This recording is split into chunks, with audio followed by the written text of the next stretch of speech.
Hello guys, this is Dr. P. K. Sharma. You are welcome to this video channel Ganesh Chetu. Here in this video lecture we will discuss about Frobenius method, right? तो Frobenius method में हम क्या कर रहे हैं? Power series solution of ODE if x is equal to 0 is a regular singular point. यानी कि ये power series solution of ODE if x is equal to 0 is a regular singular point, इसी को हम क्या बोलते हैं? Frobenius method बोलते हैं. तो Frobenius method में तीन केस हैं. कितने केसेस हैं? तीन केसेस हैं. तो चलिए देखते हैं ना, पूरा मेथड डिस्कस करते हैं. x is equal to 0 ordinary point है, तो उसके लिए तो हमने इससे पहले वाले वीडियो लेक्चर में डिस्कस किया था. लेकिन अब यहाँ पे क्या है कि if x is equal to 0 is a regular singular point है, तो सॉल्यूशन कैसे फाइंड आउट करेंगे, ठीक, और सॉल्यूशन कैसे अज्यूम करेंगे, तो उसके लिए हम देखते हैं कि if x is equal to 0 is a regular singular point of the differential equation of the form, this is differential equation px d2 by upon dx2 plus qx dy by dx plus rx y is equal to 0 first. तो इस case में अगर इस differential equation का regular singular point x is equal to 0 regular singular point है, तो इसका हम सॉल्यूशन कैसे देंगे, ये देखो ऐसे देंगे. y is equal to sigma from n is equal to 0 to infinity an into x to the power r plus n और x to the power r into a naught plus a1x plus a2x square plus a3x cube plus a4x to the power 4 plus and so on. ये second होगा, question number second. तो इस case में इसका solution ऐसे assume करेंगे हम, ठीक है. अब अज्यूम करने के बाद फर्दर प्रोसेस क्या है, तो फर्दर वो सेम टू सेम ही है जैसे ऑर्डिनरी पॉइंट किया था, बट एडिशनली एक दो कंडीशन और एडिशनली हम क्या ऐड हो जाती हैं उसमें, तो वो देखते हैं. तो अब प्रोसेस कर रहे हैं कि भाई फाइनल सॉल्यूशन कैसे मिलेगा. तो अब देखो सॉल्यूशन के लिए जब हम आज जाएंगे तो क्या करेंगे, इसका एक डेरिवेटिव फाइंड आउट करेंगे, इसका डबल डेरिवेटिव फाइंड आउट करेंगे, और derivative and double derivative find out करके वो ये by dash and bye double dash की वैल्यू यहाँ पुट अप कर देंगे. पुट अप करने के बाद हमें एक इक्वेशन मिलेगा, और अकॉर्डिंगली है ना, मतलब हम इंडेक्स भी शिफ्ट करेंगे, क्योंकि सभी जो टर्म है सभी टर्म या तो x to the power n plus r या x to the power n plus r minus 1, accordingly हम उसको एडजस्ट करेंगे कि सभी टर्म है ना in the form of x to the power n plus r और x to the power n plus r minus 1 हो, ऐसे होना चाहिए. तो वो पार्टिकुलर क्वेश्चन में हमें पता चल जाता है कि भाई जो क्वेश्चन का फॉर्म है तो उसके अकॉर्डिंग है ना वो टर्म सेट होती है वहाँ पे, ठीक. देखते हैं, यानी इंडेक्स कैसे शिफ्ट करना है वो तो मैंने बता ही दिया था. तो ये वैल्यूज पुट कर दी. पुट करने के बाद अब क्या है, नेक्स्ट क्वेश्चन ये है कि हमें यहाँ पे ए नोड a1 की जगह ए नोड a1 तो फिक्स रहता ही है, बट हमें क्या है कि a2 a3 a4 a5 and so on, यानी कि an, और an के साथ साथ इस सीरीज इस मेथड में हमें r की वैल्यू भी फाइंड आउट करनी होती है. किसकी वैल्यू, r की. तो यहाँ पे हमारे पास टू टास्क हैं, तो we have to find out the value of r and we have to find out the values of an, right. ये दोनों वैल्यू हमें फाइंड आउट करना है. तो अब ये दोनों वैल्यू को कैसे फाइंड आउट करेंगे, तो हम ये देखते हैं कि how to find out these values कैसे करेंगे. तो सबसे पहले क्या करेंगे, हम r की वैल्यू फाइंड आउट करेंगे, और r की वैल्यू फाइंड आउट करने के लिए हम लोएस्ट डिग्री टर्म होगा उसके कोएफिशिएंट को इक्वेट करेंगे, right. In this case firstly equate the coefficient of lowest degree term of x, lowest degree term of x. अब मिनिमम या तो वो n प्लस आर माइनस 1 होगा या n प्लस आर माइनस 2 होगा, क्योंकि यहाँ n प्लस आर में तो है ही, लेकिन जब डेरिवेटिव करते हैं तो n plus r minus 1 n plus r minus 2 ऐसे हो जाता है. तो कहने का मतलब है कि ये by dash and bye double dash यहाँ पुट करने के बाद, सिंप्लीफाई करने के बाद जो आपको एक इक्वेशन मिलेगा, उस इक्वेशन में जो lowest degree term of x होगा उसके कोएफिशिएंट को हमें इक्वेट करना है, और उस कोएफिशिएंट को इक्वेट करने पर हमें r की वैल्यूज मिलेंगी. किसकी वैल्यू मिलेंगी, r की. बट r की वैल्यू मिलने से पहले r में हमें क्वाड्रेटिक इक्वेशन मिल जाएगा, राइट. क्या मिल जाएगा, क्वाड्रेटिक इक्वेशन. और उस इक्वेशन को हम क्या बोलते हैं, इंडिशियल इक्वेशन बोलते हैं. यानी lowest degree term, coefficient of lowest degree term in x को इक्वेट करने पर हमें इंडिशियल इक्वेशन मिलेगा, that is indicial equation in r, और वो क्वाड्रेटिक होगा जहाँ से हमें r की दो वैल्यू मिलेंगी, ठीक. तो by solving this indicial equation we get two values of r और टू रूट्स ऑफ r. तो यहाँ से तो r की वैल्यू मिल जाएगी. पहला r की कहाँ से वैल्यू मिलेगी कि on equating the coefficient of lowest degree term of x. तो वहाँ से इंडिशियल इक्वेशन को सिंपलीफाई करने पर r की टू वैल्यूज मिल जाएंगी. अब r की टू वैल्यूज मिलेंगी तो वो डिपेंड करता है कि वो दोनों वैल्यू क्या कैसी हो सकती है, अनइक्वल हो सकती है, इक्वल हो सकती है. अब अनइक्वल में क्या है कि उनका डिफरेंस इंटीजर हो सकता है, नॉन इंटीजर हो सकता है, तो अकॉर्डिंगली हम केस बनाएंगे, यानी कि आर की वैल्यूज के ऊपर ही इसकी सॉल्यूशन डिपेंड करते हैं। ठीक है, देखते हैं हम फर्दर। तो आर की वैल्यूज तो यहाँ से मिल जाएंगी। फर्दर जो ए एन की वैल्यूज हैं, तो अब ए एन की वैल्यूज कैसे फाइंड आउट करें? तो ए एन की वैल्यू फाइंड आउट करने के लिए हम है ना we will equate the coefficient of general term of x.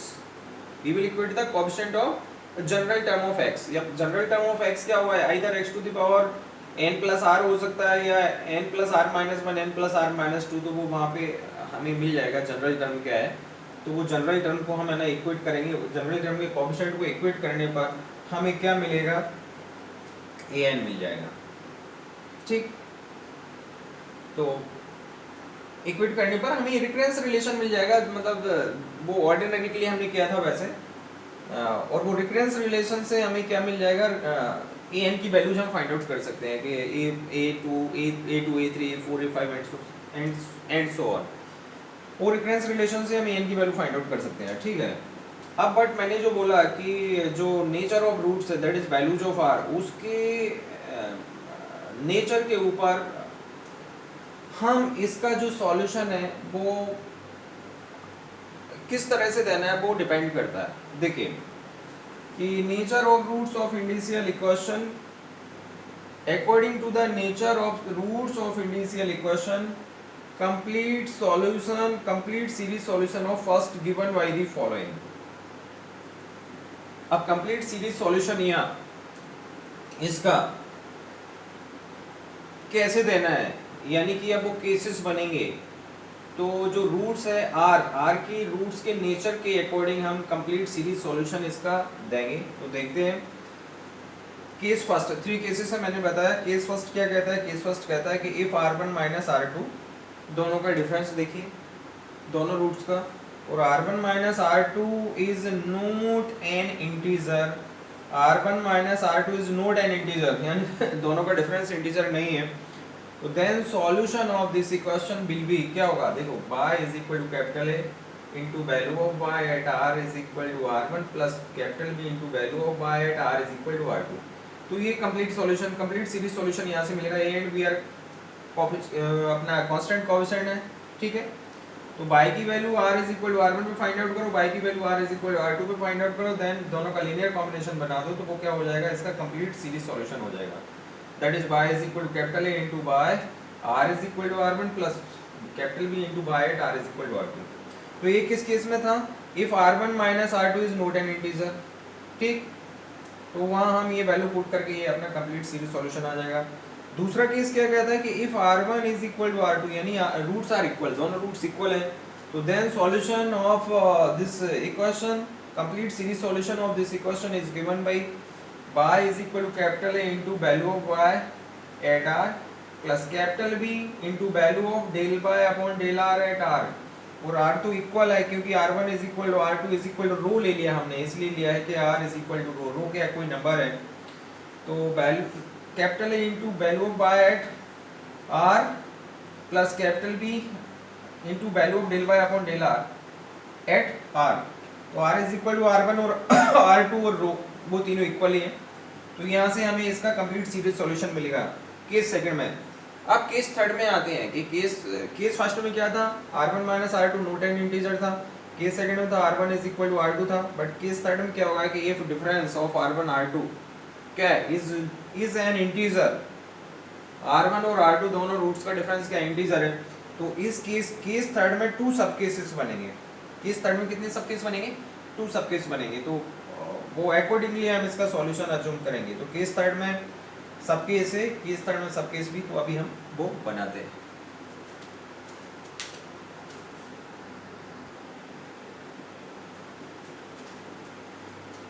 तो नेक्स्ट केस थर्ड देखते हैं हम। केस थर्ड में क्या रहा था कि if r1 minus r2 is an integer. तो केस थर्ड के 2 सब केसेस हैं। सब केस फर्स्ट क्या कहता है कि suppose r1 is less than r2, दोनों में से डेफिनेटली कोई एक वैल्यू लेस देन होगी, और हम ले रहे हैं कि r1 is less than r2 and sum of the coefficient in series of y becomes infinite for r is equal to r1, क्योंकि r is equal to r1 तो पुट करना ही पड़ेगा हमें, और r is equal to r1 put करने पर कुछ जो कोएफिशिएंट है वो कैसे हो रहे हैं? इनफाइनाइट हो रहे हैं। तो देन क्या है वो उसको चेंज करने के लिए हम क्या कुछ अलग एक अज्यूम करेंगे, then modify the solution by replacing a naught, modify the solution by replacing a naught by b naught into r minus r1, तो b naught into r minus r1 से कर दीजिए replace, by replacing a naught by the solution by replacing a naught by b naught into r minus r1, ठीक है। And then the complete series solution of first is given by, ये इससे देंगे complete series solution by is equal to capital A into by at r is equal to r2, इनमें देखो जो greater value है, greater कौन सी r2 है, तो बाय की value at r is equal to r2 plus b into del y upon del r at r is equal to r1, जो r1 क्या है, स्मॉल है, right, r1 is less than r2। तो यहाँ पे ये ध्यान रखना है ना, यहाँ कहीं भी स्टूडेंट कंफ्यूज होता था कि r की जगह r1 ले लेता बाय पे, लेकिन यहाँ r is equal to r2 लेना है, दोनों में जो बड़ी है उस पे plus b into del y upon del r at r is equal to r1। तो ये सब केस A था। अब केस थर्ड में सब केस B क्या आ रहा है, if one of the coefficient से A1, कोई कोएफिशिएंट कैसा है आर्बिट्रेरी रहता है, उसको हम है ना कोई कोएफिशिएंट को इक्वेट करने के बाद है ना डिसाइड नहीं कर सकते कि क्या वैल्यू आ रही है। If one of the coefficients A1 becomes arbitrary, cannot be decided by equating the coefficient of x with 0, then the solution in this case is given by is equal to value of y at r is value of y at r is equal to r2, right? Value of y at r is equal to r2। तो इस case में हम ऐसे solution देंगे। तो ये overall हमने discuss किया फ्रोबेनियस मेथड के बारे में। तो फ्रोबेनियस मेथड में सॉल्यूशन कैसे अज्यूम करना है, r की वैल्यू कैसे फाइंड आउट करना है, दैट इज इंडिशियल इक्वेशन से r की वैल्यू कैसे फाइंड आउट करना है, और r की वैल्यू फाइंड आउट करने के बाद उनका नेचर क्या होगा, मतलब r की वैल्यूज दोनों का डिफरेंस नॉन इंटीजर रहेगा, दोनों इक्वल हो सकते हैं और दोनों का डिफरेंस क्या हो सकता है, इंटीजर हो सकता है। तो तीन केस बनेंगे। अब तीन केस में वो सॉल्यूशन कैसे देना है, तो अकॉर्डिंगली हम क्या सॉल्यूशन देने के लिए चाहिए, ठीक है। If r1 minus r2 is not an integer, तो सॉल्यूशन कैसे देना है वो भी हमने डिस्कस किया। r1 minus r1 is equal to r2 equal है, तो देन कंप्लीट सीरीज सॉल्यूशन कैसे देना है वो हमने डिस्कस किया। And if r1 minus r2 दोनों का डिफरेंस इंटीजर है, तो सॉल्यूशन कैसा देना है, तो दोनों सब केस हमने यहाँ डिस्कस किए, ठीक। अब क्या करते हैं कि अभी के हम क्वेश्चन ले लेते हैं केस वाइज। तो सबसे पहले कोई एक क्वेश्चन ऐसे लेते हैं कि जिसमें जो रूट्स है वो कैसा है, रूट्स का जो डिफरेंस है वो नॉन इंटीजर हो, रूट्स का डिफरेंस हो कैसा, नॉन इंटीजर, उसके अकॉर्डिंगली हम ये सारे केसेस को समझ लेंगे, है ना, राइट।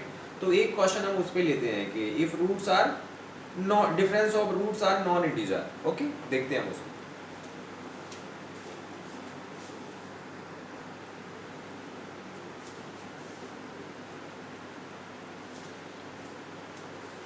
ठीक है, तो हम यहाँ पे एक क्वेश्चन लेते हैं कि solve by power series method, ये क्वेश्चन है, डिफरेंशियल इक्वेशन है 9x into 1 minus x into d2y upon dx two minus 12 by dx plus 4y is equal to 0, okay. तो इसका power series solution find out करना है। On comparing a question first with standard ODE with polynomial coefficient px into d2y upon dx2 plus qx dy by dx plus rx by is equal to 0। इससे compare कर रहे हैं हम इसको, तो यहाँ px क्या मिलेगा, px is equal to 9x into 1 minus x, qx क्या मिलेगा, qx is equal to minus 12, rx क्या मिलेगा, rx इज इक्वल टू 4। अब x इज इक्वल टू 0 पे हम पॉइंट चेक करने के लिए जा रहे हैं, तो 0 पुट किया तो p0 0 आ गया, देखो सिंगुलर पॉइंट है, बट इसके बाद फर्दर हम चेक करते हैं कि रेगुलर सिंगुलर पॉइंट है या नहीं है। तो रेगुलर सिंगुलर पॉइंट चेक करने के लिए हमें क्या होना चाहिए, limit x tends to 0 x minus 0 into qx upon px and limit x tends to 0 x minus 0 square into rx upon px finite आना चाहिए। तो देखते हैं आती है कि नहीं आती। तो limit x tends to 0 x into qx की वैल्यू पुट की, px की वैल्यू पुट की, लिमिट लेंगे तो ये माइनस 4 अपॉन 3 आ रहा है which is finite value. Similarly limit x tends to 0 x minus 0 square into rx upon px simplify किया तो 0 आ गया, फाइनाइट आ गया। तो finally we got p0 is equal to 0 and limit x tends to 0 x minus 0 qx upon px and limit x tends to 0 x minus 0 square rx upon px both are finite। तो hence x is equal to 0 is regular singular point, x is equal to 0 क्या होगा, regular singular point.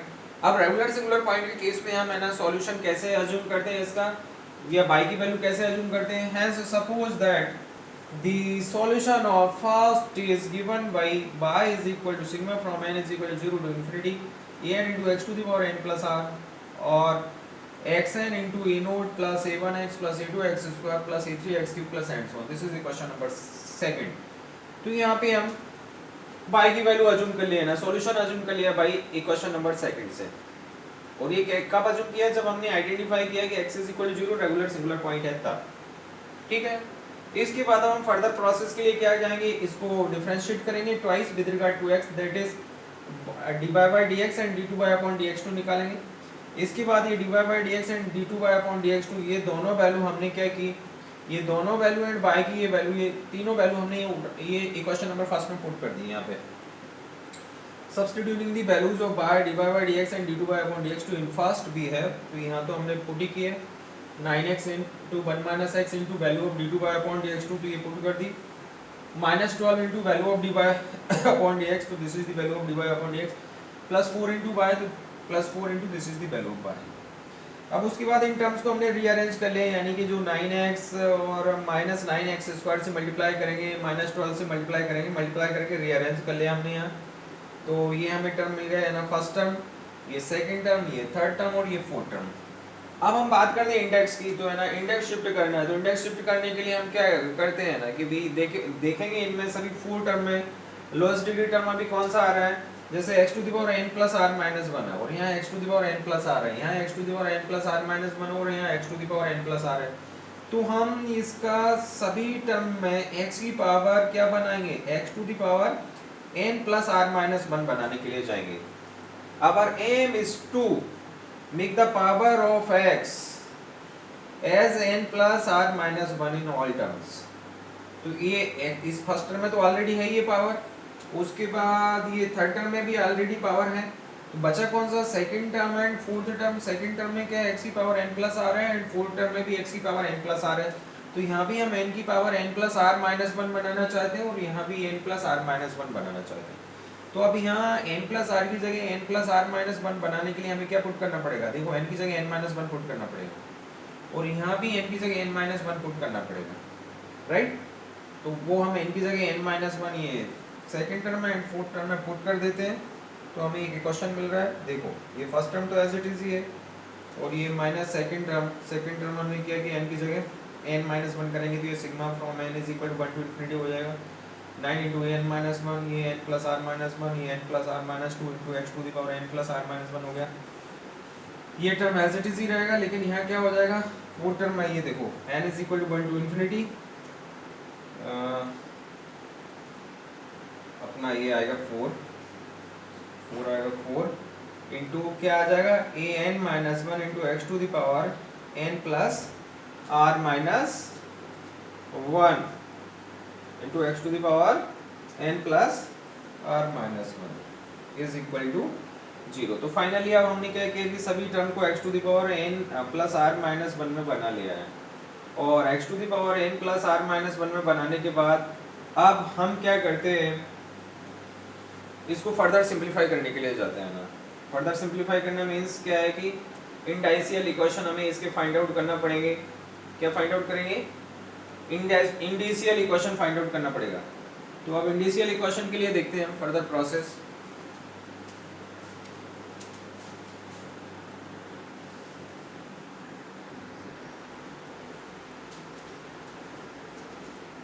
अब next क्या करना चाहते हैं हम, है ना कि इंडिशियल इक्वेशन फाइंड आउट करना चाहते हैं और इंडिशियल इक्वेशन हमें किसकी वैल्यू मिलेगी, वैल्यू ऑफ आर मिलेगी, है ना. ठीक है ना. तो इंडिशियल इक्वेशन फाइंड आउट करने के लिए ये जो इक्वेशन इसको हमने थर्ड दे दिया. इस इक्वेशन में लोएस्ट डिग्री टर्म x का, लोएस्ट डिग्री टर्म x का उसके कोएफिशिएंट को इक्वेट करना हमें. तो lowest degree term of x कैसे मिलेगा, देखो n is equal to 0 put करने पर यहाँ पे हमें क्या मिलेगा, अगर 0 पुट कर दें तो x की पावर r माइनस 1 वाला टर्म मिलेगा और यहाँ क्या मिलेगा, 1 पुट करना पड़ेगा यहाँ पे तो ओनली r वाला ही मिलेगा. देखो यहाँ से हमें क्या मिल रहा है, x to the power r minus 1 का, सेकंड से क्या मिल रहा है x to the power r और थर्ड से क्या मिल रहा है, थर्ड से भी हमें x to the power r minus 1 में मिल रहा है लोएस्ट डिग्री टर्म. और फोर्थ में क्या मिल रहा है, फोर्थ में हमें x to the power r में मिल रहा है। तो फर्स्ट टर्म में lowest degree term in x ये है x to the power r minus one, second में x to the power r, third में x to the power r minus one and fourth में x to the power r। तो चार में से देखो लोएस्ट डिग्री टर्म कौन सा है, ये x to the power r minus one, x to the power r minus one. तो हम क्या करेंगे, we will equate the coefficient of lowest degree term that is x to the power r minus 1 with 0 in equation number third, right?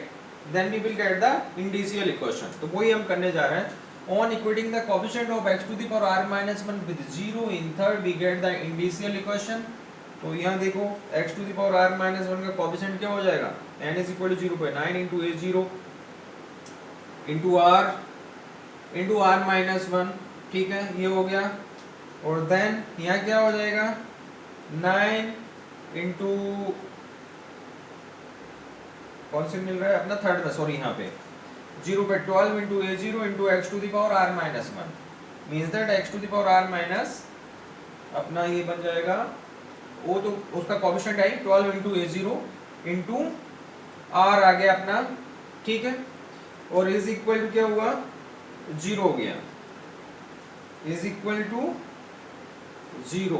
एक और अपना ये यहाँ पे n प्लस आर था, वो n प्लस आर, तो ये 12 into a zero into r is equal to 0। इसको हमने सिंप्लीफाई किया, सिंप्लीफाई करने के बाद हमें क्या मिला, 9 into r square minus 21 into r into a nought. अब देखो या तो ये 0 हो सकता है या ये नोट हो सकता है, बट ए नोट तो 0 हो नहीं सकता, तो ओनली यही 0 होगा। तो इसको सिंप्लीफाई किया तो हमें r की 2 वैल्यूज मिल गई, r इज इक्वल टू 0,7/3। तो हेंस ये तो इंडिशियल इक्वेशन था, इसको सिंप्लीफाई किया तो ये r के रूट्स मिल गए ना, और वैल्यूज ऑफ r। तो hence the roots of the indicial equations are r1 is equal to 0 and r2 is equal to 7/3। Indicial equation को सिंप्लीफाई किया और r की हमें वैल्यूज मिल गई, उसमें r1 0 है, r2 7/3 है, ठीक है। अब इनका डिफरेंस देखते हैं। तो डिफरेंस कैसा है, इंटीजर आ रहा है या नॉन इंटीजर आ रहा है, क्योंकि इक्वल तो है ही नहीं है ये। तो डिफरेंस देखते हैं, r1 minus r2 is equal to क्या आ रहा है, -7/3। तो which is not a integer, which is not a integer. तो अब इस केस में हम जो डिफरेंशियल इक्वेशन है उसका कंप्लीट सीरीज सॉल्यूशन कैसे देंगे, तो अभी हम डिस्कस कर चुके हैं। तो therefore the complete series solution of given differential equation first will be given by y is equal to capital A into value of y at r is equal to r1, और r1 को हमने क्या लिया, 0, means that value of y at r is equal to 0 plus b into capital Y at r is equal to r2, और r2 क्या लिया 7/3, तो that is value of y at r is equal to 7/3। तो यहाँ से हमें complete series solution मिलेगा। Okay, तो अब complete series solution find out करने से पहले अभी रिकरेंस रिलेशन और फाइंड आउट करना है, क्योंकि वहाँ से हमें जो है an की वैल्यूज मिलेंगी, है ना। ओके, तो अब रिकरेंस रिलेशन फाइंड आउट करने के लिए यहाँ पे जनरल टर्म देखेंगे। तो जनरल टर्म क्या है, x to the power n plus r minus 1। तो इक्वेशन नंबर थर्ड में हमें इक्वेट करना है क्या, coefficient of general term x to the power n plus r minus 1 with 0 in equation number third. तो इसमें देखो हम कर रहे हैं, now on equating the coefficient of x to the power n plus r minus 1 with 0 in third we get the recurrence relation for the values of an। तो x to the power n plus r minus 1 का coefficient first term में क्या है, ये है, second term में क्या है, ये है, थर्ड टर्म में क्या है, ये है -12an into n plus r, और ये फोर्थ टर्म में क्या है, +4an minus 1 is equal to 0, right. अब इसमें जो a का हाईएस्ट सबस्क्रिप्ट क्या है, n है। तो हम जो रिकरेंस रिलेशन बनता है उसमें सबसे हम किसके लिए, a की जो हाईएस्ट सबस्क्रिप्ट है उसके लिए सिंप्लीफाई करते हैं। तो हम इसको किसके लिए सिंप्लीफाई कर रहे हैं, an के लिए। तो an इज इक्वल टू हमें ये मिल गया, और this is 2 4 n is equal to 1 2 3 4 5 and so on. तो this is equation number 5, this is the recurrence relation. यहाँ से हमें a की वैल्यूज मिलेंगी। अब इसमें हम n is equal to 1 2 3 4 5 put कर रहे हैं। तो n is equal to 1 put किया तो हमें क्या मिला, a1 मिला। तो a1 is equal to 9r into r minus 1 minus 4 upon 1 plus r into 9r minus 12 into a note. अब न्यूमरेटर अपॉन डिनोमिनेटर को सिंप्लीफाई किया, फैक्टर लेने के बाद सिंप्लीफाई किया तो हमें ये मिल गया final. Okay, this is the value of a1। a1 is equal to 3r plus 1 upon 3 into r plus 1 into a note. Similarly इसमें n is equal to 2 put किया तो हमें a2 मिला। तो a2 क्या मिला 3r+4/3 into r plus 2 into a1। अब a1 की वैल्यू ये है तो ये हमने यहाँ से उठा के यहाँ पुट कर दी। क्या मिला 3r+4 into 3r+1/9 into r plus 2 into r plus 1 into a0। तो ये किसकी वैल्यू मिली हमें? This is the value of a2 and so on. Similarly we can find out the values of a3, a4, a5 and so on in terms of r, in terms of r. Okay. अब हम यहाँ से आते हैं कि भाई complete series solution देना है तो एक बार हमें y की value at r is equal to 0 find out करनी है एंड दूसरी बार y की value at r is equal to 7/3 find out करनी है। तो y की value r is equal to 0 पे r इज इक्वल टू 7/3 पे फाइंड आउट करने से अच्छा होगा कि हम ये सभी कोएफिशिएंट की वैल्यू एक बार किस पे फाइंड आउट कर लेते हैं, एक बार r इज इक्वल टू 0 पे कर लेते हैं एंड दूसरी बार r इज इक्वल टू 7/3 पे पुट कर लेते हैं। ये है ना a1 a2 a3 a4, a1 a2 a3 a4 अभी यहाँ पे सभी इन टर्म्स ऑफ r हैं। अब एक बार r इज इक्वल टू 0 पे हम a1 a2 a3 a4 find out कर लेते हैं और दूसरी बार a1 a2 a3 a4 हम and so on r is equal to 7/3 पे फाइंड आउट कर लेते हैं। उसके बाद जब 0 पे जो हमें a1 a2 a3 मिलेगा वो वैल्यू हम बाय में पुट कर देंगे, that is equation number second में, और r इज इक्वल टू 7/3 पे जो a1 a2 a3 मिलेगा उनको हम इक्वेशन नंबर सेकंड में बाय में पुट कर देंगे। तो दैट इज हमें y at r is equal to 0 and y at r is equal to 7/3 मिल जाएगा और उसके बाद उन दोनों की वैल्यू हम यहाँ पुट कर देंगे, देन वही हमारा क्या हो जाएगा, कंप्लीट सीरीज सॉल्यूशन हो जाएगा। तो ठीक है, हम ये करने के लिए जा रहे हैं, एक बार r is equal to 0 put कर रहे हैं और एक बार r is equal to 7/3 put कर रहे हैं। ओके,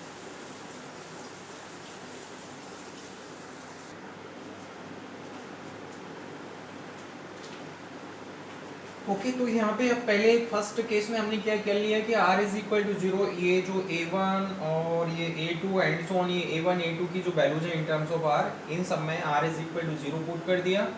तो हमें क्या मिला, a1 मिला 1/3 a नोड एंड a2 क्या मिला 4/18 a nought and so on.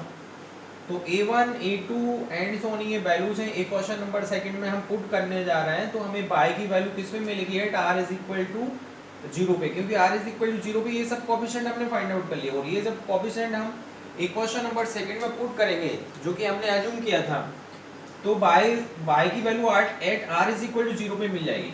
तो इज इक्वल टू क्या मिलेगा, sigma from n is equal to 0 to infinity into an in sigma from n is equal to 0 to infinity an into x to the power n plus r। तो plus r की जगह क्या आ गया 0 और is equal to a nought plus a1x plus a2x square plus and so on is equal to, अब इन सब में हमने क्या पुट कर दिया, a नोट तो ऑलरेडी a नोट में ही रहेगा, a1 की वैल्यू पुट की, a2 की वैल्यू पुट की, तो ये हमें यहाँ पे ये वैल्यू मिल गई a note into inside the bracket 1 plus 1/3x plus 4/18x square plus and so on. तो this is the value bye at r is equal to 0। Okay, अब हम क्या कर रहे हैं, सेकंड केस में ये कर रहे हैं कि r इज इक्वल टू 7/3, इसमें ये जो वैल्यूज हैं, जो फार्मूले हमारे a1 a2 a3 के, तो इसमें हम r is equal to 7/3 put कर रहे हैं। ठीक है, तो on putting r is equal to 7/3 in a1 a2 a3 we get a1 is equal to 8/10 a nought and a2 is equal to क्या मिल रहा है 88/130 88/130 a nought and so on. तो r इज इक्वल टू 7/3 पे हमें ये a1 a2 a3 and so on की values मिल गई। अब ये जो वैल्यूज हैं जो कि हमें r इज इक्वल टू 7/3 पे मिली हैं, ये वैल्यूज हम इक्वेशन नंबर सेकंड में पुट कर रहे हैं, तो जिससे कि हमें y की value at r is equal to 7/3 पे मिल जाएगी। तो now y second y at r is equal to 7/3 is equal टू सिग्मा from n is equal to 0 to infinity a n into x to the power n plus r, तो that is r की value 7/3 is equal to x to the power 7/3 कैसे हो जाएगा, free from the summation हो जाएगा, तो x to the power 7/3 common आ गया into sigma from n is equal to 0 to infinity a n into x to the power n, और is equal to जब इसको आप ओपन करेंगे, ओपन करने के बाद ये जो वैल्यूज पुट करेंगे तो हमें ये मिल गया, क्या मिल गया a note into x to the power 7/3 into 1 plus 8/10 into x plus 88/130 into x square plus and so on. तो फाइनली हमें क्या मिला, y की value at r is equal to 0 पे ये मिल गई एंड ये this is the value bye at r is equal to 7/3। तो हेंस y इक्वेशन नंबर 4 जो हमने सीरीज सॉल्यूशन अज्यूम किया था, तो वो कैसे गिवन होगा, therefore the complete series solution of given differential equation that is first will be y is equal to capital A into by r is equal to 0 plus b capital B into value by at r is equal to 7/3। तो ये y की value at r is equal to 0 पे and y की value at r is equal to 7/3 पे हम यहाँ put कर रहे हैं, कहाँ से, यहाँ से और यहाँ से, तो ये हमें सॉल्यूशन मिल गया y is equal to capital A into value of y at r is equal to 0। तो ये वैल्यू हमने यहाँ पुट कर दी, this is value of y at r is equal to 0 plus capital V into value of y at r is equal to 7/3। तो this is the value of y at r is equal to 7/3 को हमने यहाँ put कर दी, capital V into value of y at r is equal to 7/3। तो finally this is the complete series solution of given differential equation, right. और कौन से case में था ये, कि जो पहला मेन केस तो ये था कि x is equal to 0 is a regular singular point, and जो इंडिशियल इक्वेशंस जो हमें r की वैल्यू मिली थी, तो वो r के ऊपर वो केस क्या था, if r1 minus r2 is not an integer, if r1 minus r2 is not an integer, ठीक है। तो if r1 minus r2 is not an integer, तो ऐसे करके ये प्रोसेस हमें करना और ऐसे सॉल्यूशन फाइंड आउट करना है। अब पैरेलली मैं एक क्वेश्चन और ले लेता हूँ, basis differential equation of order n का, वो भी इसी कैटेगरी में आता है, तो देखते हैं जरा मैं ना, ठीक। तो ओनली 2-3 मिनट्स में हम उसको समझेंगे, क्योंकि वो भी इसी प्रोसीजर से ही सिंप्लीफाई सॉल्व करेंगे हम उसको, तो देखते हैं।